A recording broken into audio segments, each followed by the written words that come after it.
Cockroach medal या कुछ भी मेडल बनाओ, अगर प्रधानमंत्री दूसरे दिन ना तुम्हारे पास आ जाए तो बताना। 50% people of India does not know कि वोट कैसे करना है। क्या इस देश के रेल मंत्री को आपने कभी जनरल तो छोड़िए स्लीपर क्लास में भी टिकट में यात्रा करते देखा? ये इस्तीफा निकम्मी, नकारा, बेशरम, बेहया राक्षसों की जो सरकार चल रही है उसका है। देश में सिर्फ अंधभक्तों की डिमांड है, साइंटिस्ट की नहीं। ये बच्चे मर रहे हैं, तुम किस तरह की सामाजिक संस्था चला रहे हो कि अगर चौकीदारी करता हुआ कुत्ता चोरी होने पर न भौंके तो समझ लो वो चोरों को जानता है। डेमोक्रेटिक कंट्री है, अगर वो डेमोक्रेसी मानते हैं तो उन्हें इस्तीफा देना पड़ेगा। या कि तानाशाही चल रही है यहाँ पर? माफ कीजिएगा, ये इंसान नहीं है, ये इंसान नहीं है। मोदी जी जाते हैं केदारनाथ, अगले दिन सोना गायब। तो चप्पल चोर ये देश का भविष्य चुरा रहे हैं और आप सब लोग अब इनको नेता वेता मानना बंद कीजिए।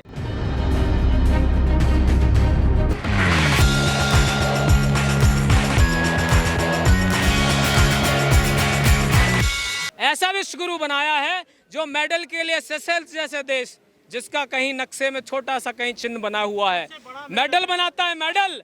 तो ये आदमी मेडल मंत्री हो गया है। उस दिन संजय सिंह जी जो आम आदमी पार्टी के वरिष्ठ नेता हैं, वो अभिजीत दिपके जी से कह रहे थे भाई एक काम कर लो, एक मेडल बनाओ, कॉकरोच मेडल या कुछ भी मेडल बनाओ, अगर प्रधानमंत्री दूसरे दिन ना तुम्हारे पास आ जाए तो बताना। मुझे भी लग रहा है कि शायद वो इंतजार कर रहे हैं कि कॉकरोच जनता पार्टी यहाँ एक कोई मेडल बनाए तो भैया जाऊं तो मेडल तो मिले। एक कैसा प्रधानमंत्री है भाई जो विदेश मंत्रालय खुद चला रहा है, जो रेल मंत्रालय खुद चला रहा है। मैं तो कह रहा हूँ सारे मंत्रालयों पर ताला ठोक दीजिए।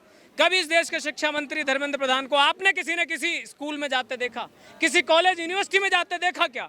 क्या इस देश के रेल मंत्री को आपने कभी जनरल तो छोड़िए स्लीपर क्लास में भी टिकट में यात्रा करते देखा? क्योंकि वो खड़े होकर के वंदे भारत की रील बनाता है, कहता हो गया विकास, हो गया रेलवे का विकास। ये कैसा मंत्रालय चला रहा है? मोदी जी चला रहे हैं तो फिर धर्मेंद्र प्रधान का इस्तीफा क्यों मांग रहे हैं? बिल्कुल सही, आप सही जा रहे हैं। ये मोदी जी को एहसास है कि इस्तीफा सिर्फ धर्मेंद्र प्रधान का नहीं है, ये इस्तीफा निकम्मी, नकारा, बेशरम, बेहया राक्षसों की जो सरकार चल रही है उसका हेड ऑफ द जो डिपार्टमेंट है नरेंद्र मोदी का इस्तीफा है। यह नरेंद्र मोदी की नाकामी का इस्तीफा होगा कि देश की शिक्षा का बंटाधार कर दिया है। अभी 3-4 दिन पहले 58 इंजीनियरिंग कॉलेज पर ताला ठोक दिया गया है। मैं उत्तर प्रदेश के फिरोजाबाद शहर से आता हूँ, जहाँ पर उत्तर प्रदेश में 12 इंजीनियरिंग कॉलेज, महाराष्ट्र में 12 इंजीनियरिंग कॉलेज, और उत्तर प्रदेश और मध्य प्रदेश में पिछले 7-8 सालों में 85,000 से ज़्यादा बेसिक प्राथमिक विद्यालयों पर ताला ठोक दिया गया। तो सारे शिक्षालय को बर्बाद करके तुम विश्वगुरु बनाओगे? जिस BSNL को आज देश की सबसे बड़ी कंपनी होना चाहिए था, जियो मजे ले रहा है उस पर। BSNL के 80,000 टावर पे जियो अपना जो है नेटवर्क चला रहा है। तो किसने देखा मोदी को चाय बेचते? किसी ने नहीं देखा। लेकिन देश बेचते हुए पूरी दुनिया गवाह है कि आदमी सुबह उठता है, कोई न कोई नई कंपनी बेच देता है। देश के लोगों को बेच रहा है, भविष्य को बेच रहा है, छात्रों के भविष्य को बेच रहा है, किसानों की जमीन को बेच रहा है, सब कुछ तो बेच रहा है। सोनम वांगचुक की लगातार स्थिति खराब होती जा रही है, लेकिन सरकार उस पर कुछ एक्शन नहीं ले रही है। कैसे आंदोलन चलेगा? देखिए, हम सबकी, पूरे देश के लोगों की दुआएं देशभक्त सोनम वांगचुक जी के साथ हैं और मैं समझता हूं उनकी जो विल पावर है बहुत मजबूत है। मैं उनको ग्रांड सैल्यूट करता हूं कि उन्होंने जहमत उठाई। जहां ऐसी गूंगी धृतराष्ट्र बनी हुई सरकार जो अंधी हुई है, मोदी के आंखों पे पट्टा चढ़ गया है, उनके सर पर जो है नशा चढ़ गया है इस कदर कि वो भगवान को भी नहीं छोड़ रहे। हम लोग तो इंसान हैं। अरे श्री राम के घर में जो है लूट कर ले आए, आपको तो पता ही होगा। जिन्होंने भगवान के अनन्य भक्त वीर हनुमान को नचाया हो, पतंग में लपेट कर उड़ाया हो, उनका जो नशा है वो इतना चढ़ गया है सत्ता का कि एक कहावत है, एक रामचरितमानस की एक चौपाई है अयोध्या कांड से कि जहाँ सुराज प्रिय प्रजा दुखारी, सो नृप अवश्य नरक अधिकारी। तो ये तो सत्ता वो है, ये तो नुमाइंदे वो हैं कि एक नरक के अधिकारी हैं। और माफ़ कीजिएगा, ये इंसान नहीं है, ये इंसान नहीं है, ये राक्षस हैं, ये दरिंदे हैं, ये भेड़िए हैं, जिन पर फर्क नहीं पड़ रहा कि हमारी बहन बेटियां बच्चियां इस देश में नोची जा रही हैं। चाहे गाजियाबाद हो, चाहे फिर राजस्थान हो जहां 32 दरिंदों ने बेटी को नोच लिया, चाहे बंगाल हो, सत्ता बदली है लेकिन बेटियों के साथ न्याय नहीं हो रहा। जिस माँ की बेटी को पिछली सरकार में जिस कदर नोचा गया, उस माँ को आज आवाज उठानी पड़ रही है कि मोदी जी तुमने तो कहा था कि जब सत्ता बदलेगी TMC की तब 1 हफ्ते में उस माँ को न्याय मिलेगा। 2 महीने से ज्यादा का वक्त हो गया है, लेकिन इनको समय नहीं है क्योंकि सारा समय तो कहाँ जा रहा है, मोदी जी जाते हैं केदारनाथ, अगले दिन सोना गायब। मोदी जी जाते हैं बद्रीनाथ, अगले दिन सोना गायब। मोदी जी जाते हैं महाकाल, वहाँ का सोना गायब। और हद तो ये हो गई कि राम को लाने का दावा करने वाला ही राम का घर लूट बैठा। और घर ही नहीं लूटा, चप्पलें भी चांदी की चुरा ली। तो चप्पल चोर ये देश का भविष्य चुरा रहे हैं। और आप सब लोग अब इनको नेता वेता मानना बंद कीजिए। ये कोई प्रधानमंत्री नहीं है, ये जेब कतरा है, ये चप्पल चोर है। और इस चप्पल चोर की अब छुट्टी होना बहुत जरूरी है। पिंकी चौधरी कह रहा है कि वो हिंदुओं का पैसा हिंदुओं ने ले लिया, तो तुमको क्या दिक्कत हो? कौन है भाई ये? इसका नाम बहुत सुन रहा हूँ मैं। ये भी जरूर कोई गोबर भक्त होगा जिसने गोबर का ज्यादा सेवन कर लिया होगा। इतने बच्चे यहाँ खड़े हैं, अगर आप यहाँ पूछ लोगे तो ज्यादातर हिंदू हैं। जो बच्चे मरे हैं वो भी सारे हिंदू हैं।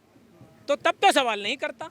मेरा एक और दरदर, मेरा एक सवाल है आपके जरिए मोहन भागवत जी से। वो कहते हैं कि हम भाजपा को कतई सपोर्ट नहीं करते, तो आपके एक्शन में तो नहीं दिख रहा है। आपने 150 करोड़ का झंडे वाला में कार्यालय बना लिया।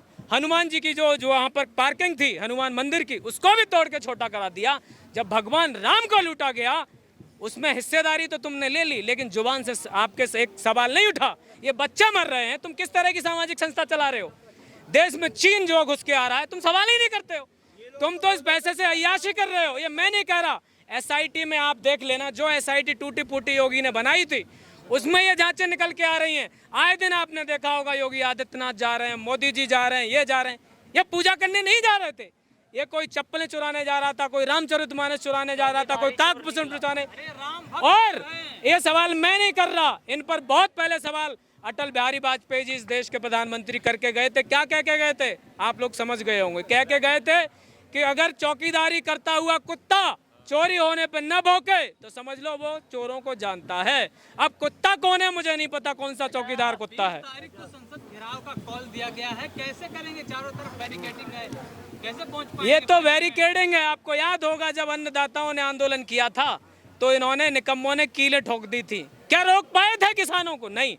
तो ये तो युवा क्रांति है। ऐसी बैरिकेडिंग, ऐसी पुलिस, ऐसी गोलियां, लाठियां, आंसू, फलाना ढिमका, जो करना है कर ले।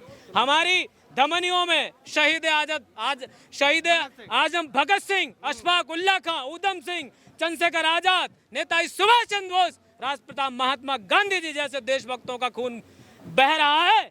हम कोई माफी वीर सावरकर की औलादे नहीं है जो डर जाएंगे, झुक जाएंगे, माफी मांगेंगे, जासूसी करेंगे। नहीं है ऐसे लोग में से कांग्रेस बनती है गवर्नमेंट।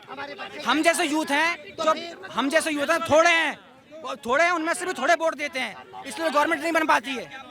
आप लोग इतनी मेहनत कर रहे हो, एक मिनट, आप लोग इतनी मेहनत कर रहे हो और अन्ना हजारे जी जो थे उन्होंने 11, 12, 13 दिन आंदोलन करा, तो कांग्रेस सरकार ने उस वक्त सुन ली थी।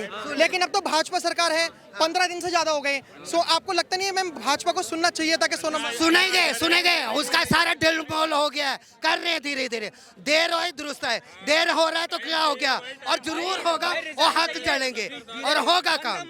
धीरे धीरे होगा, बंदा मर रहा है, धीरे धीरे होगा। रिजाइन चाहिए, धर्मेंद्र प्रधान का रिजाइन चाहिए। हीरो वगैरह पिक्चर के ना वो हमने बनाया है, वो कुछ नहीं है, कठपुतली है। हीरो हमारा ये है, स्टेट में बैठा हुआ है, जो अनशन में बैठे हैं, जो बच्चों के लिए कर रहे हैं। सोनम वांगचुक साइंटिस्ट हैं, एक साइंटिस्ट की दुर्गति ऐसी हो रही है यहाँ पर, तो सरकार को बल्कि आना चाहिए था, उनसे बात करनी चाहिए। गोबर भक्तों की डिमांड है, साइंटिस्ट की नहीं। इस देश में सिर्फ मूत पीने वाले लोगों की डिमांड है, साइंटिस्ट की नहीं। इस देश में सिर्फ अंधभक्तों की डिमांड है, साइंटिस्ट की नहीं। इस देश में सिर्फ गोबर से गैस बनाया जा सकता है, गोबर से खाना बनाया सकता है, मगर साइंटिस्ट नहीं। यहाँ पर सर मेरे को एक चीज बताइए कि इतनी आप लोग मेहनत कर रहे हो, आपको लगता नहीं है कि धर्मेंद्र प्रधान को अभी तक इस्तीफा दे देना चाहिए था? भाई अगर वो इंडिया डेमोक्रेसी कंट्री है, अगर वो डेमोक्रेसी मानते हैं तो उन्हें इस्तीफा देना पड़ेगा। या कि तानाशाही चल रही है यहाँ पर? आप डेमोक्रेसी कंट्री, पार्लियामेंट्री सिस्टम में जनता के प्रति सरकार की जवाबदेही है। अगर कुछ वो करते हैं तो जनता ही तो जवाबदेही है। कांग्रेस की सरकार थी, उन्होंने तो 13 दिन में सुन लिया था। यहाँ पर एक मिनट, यहाँ कांग्रेस का एक मिनट भैया, कांग्रेस का बीजेपी का सवाल नहीं है, या जो मौजूदा सरकार है उसके खिलाफ सवाल है कि ये देश लोकतांत्रिक देश है, अभी तक तो इस्तीफा हो जाना चाहिए था। ऐसी क्या ईगो अटकी है भाजपा की कि अभी तक इन्होंने इस्तीफा नहीं करवाया? अगर वो एजुकेटेड होते तो वो सोचते, वो खुद गंवा रहे भाजपा में सारे सब लोग।